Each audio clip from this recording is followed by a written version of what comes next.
Hey everybody, and welcome to another video from the Electronic Armory. In this video we're going to continue our series in 3D game development using Blender and Unreal. And specifically in this video we're going to show you how to get started in Unreal and then pull over our 3D asset that we've created in Blender, namely our hallway, and pull that into Unreal and start building out our level. Now the first thing you want to do if you don't already have Unreal is go to unrealengine.com. And you should see the website here, and all you need to do is click on the Get Started Now button. And this will take you to a sign up form where you have to create an account and then go ahead. And this will go ahead and download the Epix Game Launcher. While the Epix Games Launcher has other games in it, what we're interested in is the Unreal Engine. So go ahead and take a little bit of time, fill this out if you don't already have an account, download the Epix Game Launcher, and we'll restart the video from there. Once you've launched the Epic Games Launcher, logged in, you should see something similar to this with a few games at the top. Of course, these games may or may not be different on your platform or at the time that you're watching this. But again, the one we're interested in is the Unreal Engine. So clicking on that tab, we get a bunch of different options here on the left-hand side, Install Engine, and we also have a few different pieces of news and tutorials and different things like that that I highly encourage you to check out that have to do with everything Unreal Engine. We have an answer hub here where you can go ask questions and get answers. We have a forum to talk about all things Unreal, a wiki that contains all the documentation for the Unreal Engine and how to do things in it. The roadmap is a really interesting section where they'll show you different features that are either in development or being planned on in development and what the priorities are for those, so you can see that where the engine's going and what kind of cool new technology they're working on. The first thing that we want to do after getting familiar with just the screen is we want to actually install the engine. We just click on that button. All right, so the latest version is 4.16.2, and it's very likely that they'll have a new version by the time you watch this video. And I'm going to go ahead and install this. Okay, so go ahead and install the latest version of the Unreal Engine, and then go ahead and launch it after that big downloads and installs. You should see this window here. All right, so let's go ahead and talk about this window really quickly. We have any projects that we're currently working on. Right now, I don't have any. So let's go ahead and start a new project. We can create two types of projects, blueprints or C++ based games. Now, I always like to start my projects as C++ projects because it gives us a little bit more flexibility and allows us to go deeper in the code. But of course, we can still use blueprints in our C++ projects, so it's not a big deal. The next thing that we have here are templates that we can start off with. Basic code just gives us just enough to get started. It doesn't give us anything else, whereas the first-person shooter will give us a gun and a basic level that we can go around and shoot in. The flying template will give us a little spacecraft that we can go around in. We can create a puzzle, a ball that rolls and knocks into things with some physics. Side scrollers, this is obviously a 3D side scroller. We can do a 2D side scroller. Third person, top down, twin stick shooter, vehicles, or vehicle advance with a whole bunch of suspension and everything that you could ever want in vehicle physics and gameplay. For our purposes, we're going to go with the third person. It'll just allow us to have you can see our person in the world, you can see where they are physically, whereas the first person gets a little confusing of actually where they're standing. So just for demonstration purposes, we'll go with the third person, but feel free to go with first person, top down. They pretty much work the same. The next section down here is what platform are we developing for? Are we developing for desktop, console, mobile, tablet? Now, if you choose desktop console, it doesn't exclude mobile tablet, so keep that in mind. But it just kind of sets up our editor so that we can get optimized for desktop console. The next one is maximum quality, but we also have scalable 3D or 2D. And the third option is with starter content. We're going to go ahead and choose with starter content so we can start putting stuff in our scene without having to create everything from scratch. Now, if you remember in the previous video, we did create our hallway that we're going to start putting into our scene. But with the starter content, we now have items that we can put into that hallway. Just give it a little bit more characteristic, as well as add materials since the starter content comes with sounds, materials, textures, props, and a load of other things that we can add. The next thing I'm going to do is I'm going to give it a name. I'm going to call this Dungeon Maze. And the name of your project isn't exactly important, but it does kind of carry through in different parts of your application. So give this a little bit of thought.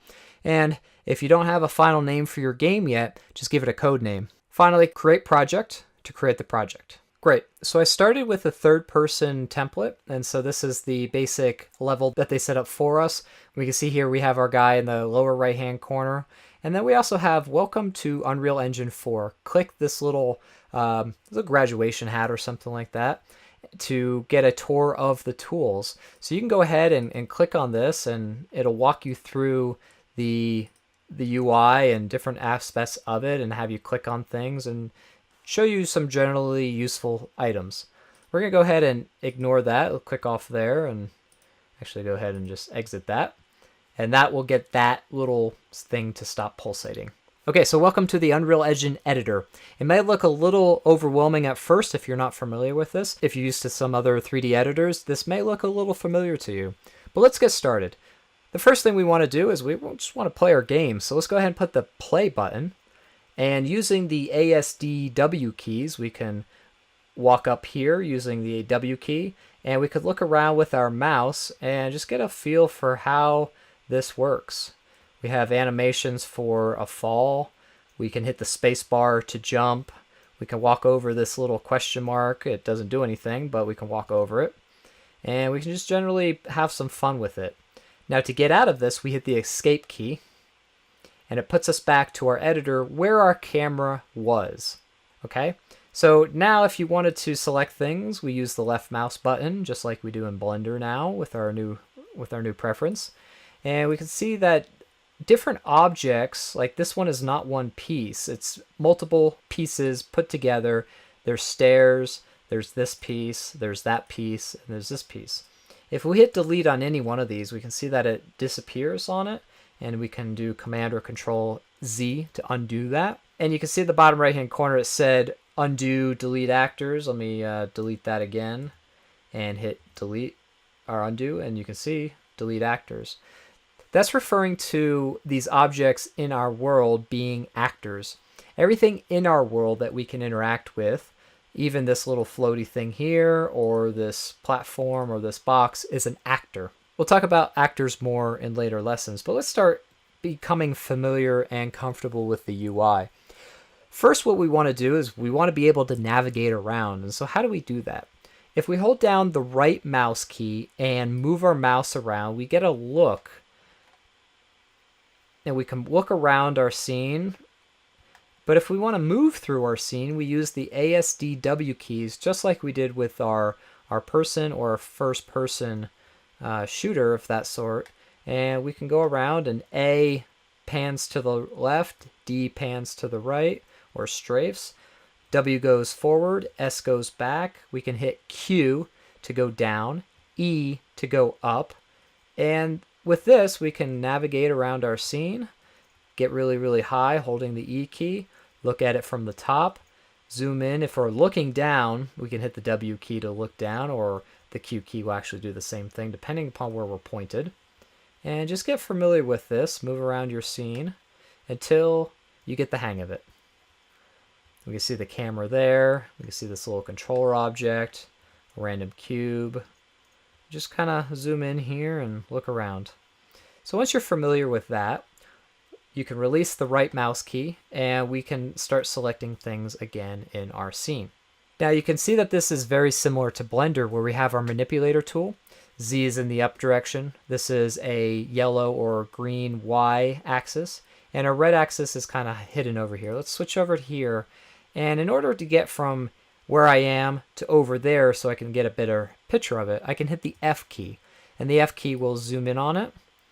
And if I hit the F key again to kind of recenter on that, I can hold the Alt key and the left mouse button, and I can rotate around this object, centering just on this object, and it just gives me a nice way of navigating around to see its different faces and whatnot.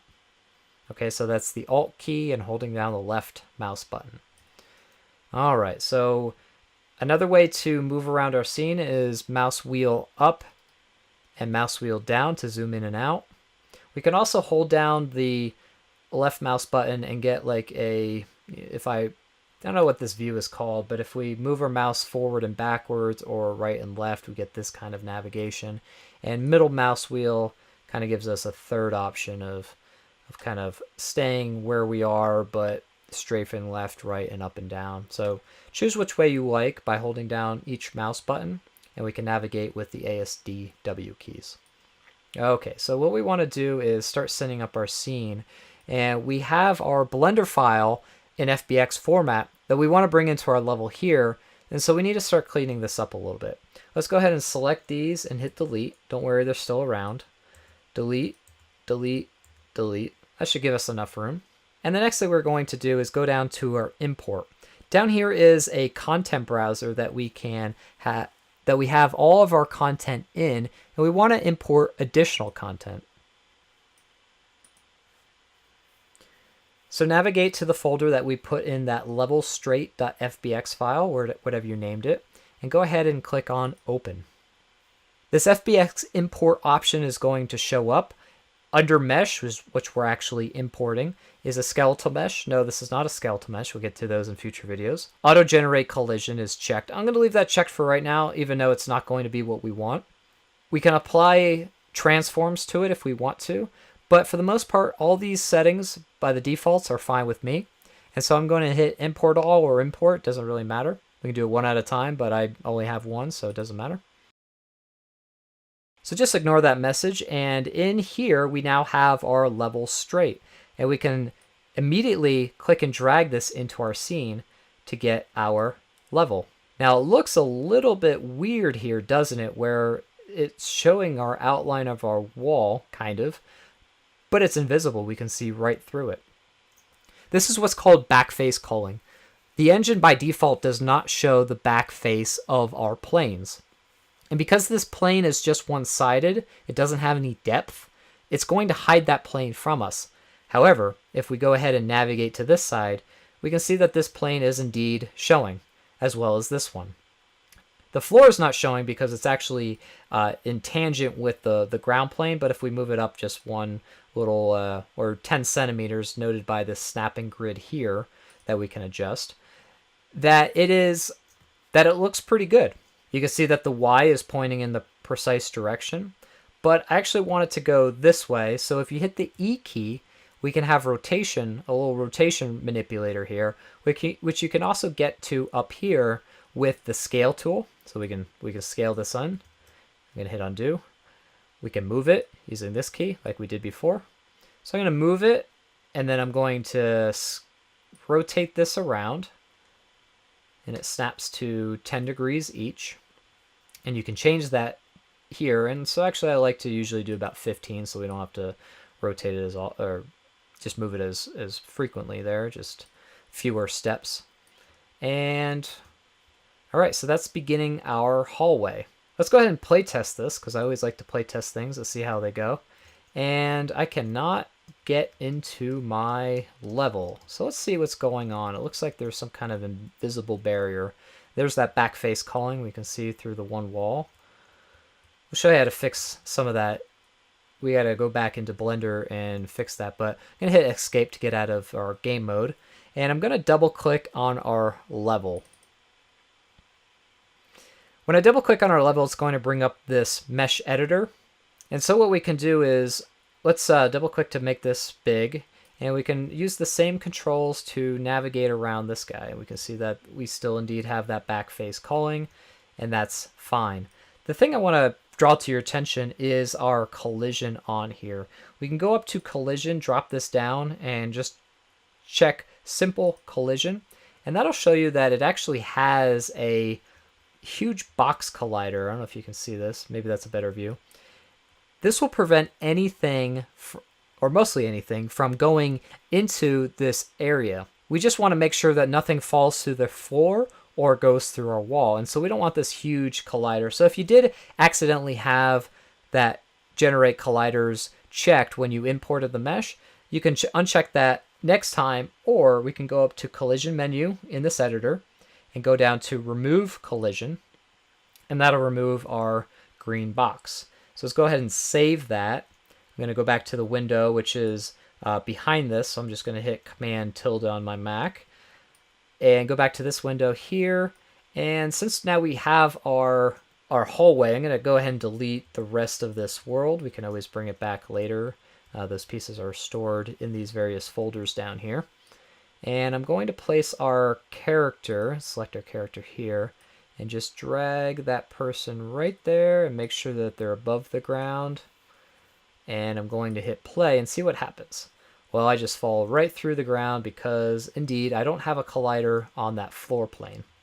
Let's go ahead and get way back up there. So we need to put a collider on the bottom and on the right-hand side. Let's go back here. So to do that, we do collision, add box simplified collision, and that'll put that box back, but we don't want to use that box there. And so what we can do is go ahead and select it. I'm going to hit the R key to scale this, and I can scale the box collider down. Let's see, let's get this a better thing. And I'm going to scale this in the X direction first. Okay, so we're going to scale this down to right about there. That's fine. We're going to hit the W key and slide this over so that we have a nice collider here. I could probably make that a little bit skinnier, but that's fine. And I want to duplicate this collider over on this side of our wall. So I'm going to hold down the Alt key, click and drag this over, and just slide it right about there. Now in 3D, you usually do not want your colliders to be flush with the wall because there could be an opportunity where the camera actually goes through it, or there's some kind of what's called clipping where you might see through it and then not see through it. So we want to make sure that we have plenty of room there, which makes sense. And for this one, just going to move that down just a hair. Perfect. Again, I'm going to do the same thing for the floor. So Alt, left click, drag this right about to the center. I'm going to hit the R key for scaling. Scale it down in the Z plane. That's about right. I'm not going to worry too much about the snapping. Drag that down just to the floor plus maybe there. R key to scale along the X. And it's generally not a good idea to have overlapping colliders like that, but for right now, this is going to be fine because what we're going to do is actually define our colliders in Blender in another video, and then we're going to pull that back in. But just for basic playtesting and prototyping, we can create these colliders in Unreal. Go ahead and save it. We can see that this is unsaved by that little star. I'm going to go ahead and close this. Now when I hit play, you see now our guy is standing on the edge of the world with nowhere really to go. And if I fall off, there he goes. So hit escape there. And now that I'm kind of lost, I don't maybe know where I am, I'm going to go and try to find some object that I know exists. And this is our straight level. I'm going to go ahead and click on it and then hit the F key, and that should bring us back to where we are. All right, so our player doesn't have anywhere to go at the moment. So let's hold down the Alt key and click on the the X axis and drag this out a little bit. And you can see that we're going to slide it around here. But how do we get this to precisely line up? Well, I'm going to undo that, Command Z or Control Z. I'm going to turn snapping back on. And I'm going to actually turn our snap value to, let's say, 50 centimeters. And so you can see it changes our grid. Hold down the Alt key. Now when I pull this out, it should snap perfectly to that position. And if I don't want to snap it that many times, you can go up to 100 and snap it twice. So again, I'm going to move that, hold down Alt and move that out. And I'm going to continue doing that. Release the mouse button, Alt click, drag that out, Alt click, drag that out, Alt click, and drag that out. You can see that we do seem to have a seam here, and that looks kind of ugly. And the way to fix that really quickly is to go up to Build, but not Build All, that takes too long. Drop this little menu down and do Build Lighting Only. Unreal will regenerate how this is lit. It was based on how the original mesh was put together in the first place, and so that's why we have these seams now that we have this new construction. So that might take a little bit of time depending upon your system. For me, that looks a little fine. It does look a little weird, but we'll fix that because we don't actually have a material set up. So let's go ahead and start organizing our content browser. So to organize your assets, once we're going to start bringing in a bunch more levels and pieces to fill out our maze, we want to go ahead and start organizing this. And I'm going to go ahead and right click in here and create a new folder. Don't worry about any of this stuff right now. And I'm going to just kind of call this custom. Doesn't matter what you call it, but just know that this is your custom folder. And I'm going to click and drag our level into the custom folder, and I'm going to move it there. It's going to update some references, namely where these pieces live now. And I'm going to double click into this, but I also like to have this sidebar open. So if you click on that, you can see a better view of it and what this is. And so if we double click on custom, you can see that I accidentally put the custom folder in the third person CPP or the C++ folder. So I'm just going to simply drag that out and put it into content and say move folder there. It's going to re-update that. So that's how you just move stuff around. Now, our custom folder is going to get populated with materials and textures and meshes and all sorts of other stuff. So I'm going to create new folders for those as well. This one's going to be called meshes. You can call them props if you want. I'm actually going to create another for level pieces. And really this organization is up to you. I'm going to move it there. And I'm just going to go ahead and create one for textures. These are just images. I'm going to create another one for materials. And you get the idea. So our level pieces are just going to be all these pieces that we can then drag into our scene. And we're going to have multiple pieces for turning right, turning left, etc., etc.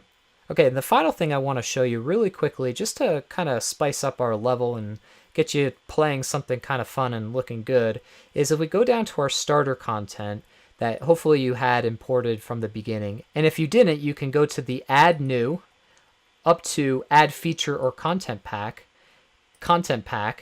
and reintroduce that starter content right here. You could do the mobile version or the regular version for desktop. And that'll import a whole bunch of different materials, props, physics, sounds, particle generators, all this fun stuff. So that's if and only if you haven't already put in the if you don't see this folder in your project, just go ahead and do that. And again, we got that through Add New, Add Feature Content. And once we have that starter content, we can go down to materials. And if there's a little bug here, just select a different folder, select that folder, and you can see a whole bunch of new materials that we have to our for our disposal.